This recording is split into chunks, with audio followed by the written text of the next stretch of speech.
All right, welcome to Problem Solving Strategies Make a Bar Model. Throughout this video, you'll probably want to pause and take some notes as we work. And let's get started. First of all, let's talk about what is a bar model. A bar model is when you use a bar or a rectangle or a cube shape to help you solve a situational problem. The bar is helpful because you can see what you know and need to find out to solve the problem. You can break it up into different chunks. Drawing a bar model means you are transferring the words in a situational story or word problem into models or images.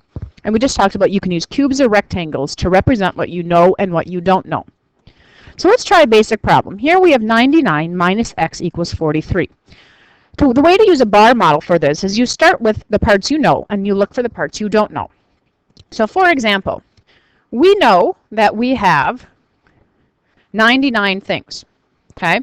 We're subtracting a certain amount. We don't know how much we're subtracting. But when we're done subtracting, we know that we are going to have 43 things left. So what we are trying to find is what is this blank that we don't know. By using a bar model, you can clearly see what you know and don't know. So when we look at this, we can see that what we need to do is take 43 away from 9, and we'll be able to see, or 43 away from 99, and we will be able to see what we have left. When we do that, we see that our x equals 56. We can then go back to original problem, and we can see that 99 minus 56 equals 43. So that's an example of how you have a whole, and you can break it into chunks to find out what you're looking for. So let's look at a situational problem. Here we have Jack, Kaya, and Levi sold some funfair tickets. Levi sold twice as many tickets as Jack. Jack sold 65 more tickets than Kaya. If Kaya sold 150 tickets, how many tickets did they sell altogether? Our first step, as we learned in our problem solving series, is understanding the problem. We want to look at what are we trying to find, what information is given, and what type of answer do you expect. Well, we can tell that we are trying to find that altogether, these three kids, we want to know how many tickets they sold. They gave us information such as Levi sells twice as many as Jack. Jack sold 65 more than Kaya, and Kaya sold 150. So they tell us how many each person sold using a combination of adding and subtracting. And we can tell the type of answer they expect is in tickets. So let's devise a plan. Why would we use a bar model? And what makes us a good strategy for this problem?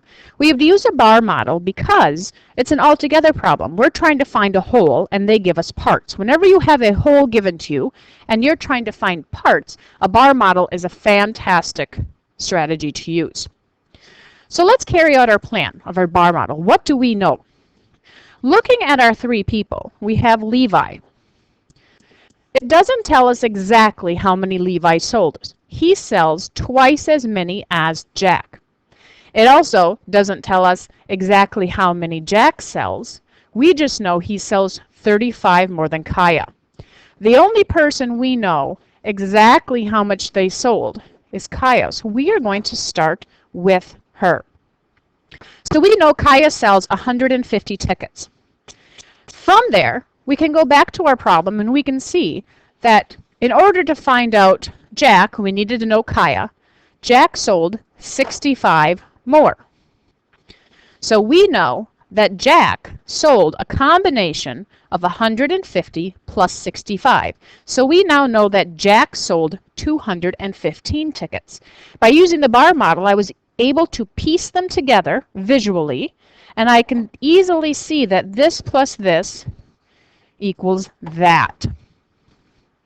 All right, so now we know how much Jack sold and we know how much Kaya sold. We need to figure out how much Levi sold.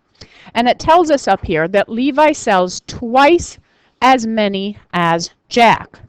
And we know Jack sold 215, and twice as many as that would be Levi's. So Levi sold those two put together. So we know how much Levi sold. So let's see how much they sold all together. Now, all together, we need to remember that we're looking at, we have to add what Levi sold, added to what Jack sold, added to Kaya. We know that Kaya sold 150. We know that Jack sold 215. And we know that Levi sold 430 because he sold double what Jack sold. When we add those up, we then get 795. And we can look at our work over here. And then we have our answer. Jack, Kaya, and Levi sold 795 funfair tickets altogether. Now it's time to look back and reflect. We want to ask ourselves, does the answer make sense? And that's when you would say, well, I know that Kaya sold 150, Jack sold more than that, and then Levi sold twice as much, so it's going to have to be quite a large number. We were trying to find the number of tickets, and we knew that it's a total because we're adding Kaya's plus Jack plus Levi's. We have the correct units because of tickets and tickets. And our answer is in a complete sentence, which is what makes the answer complete.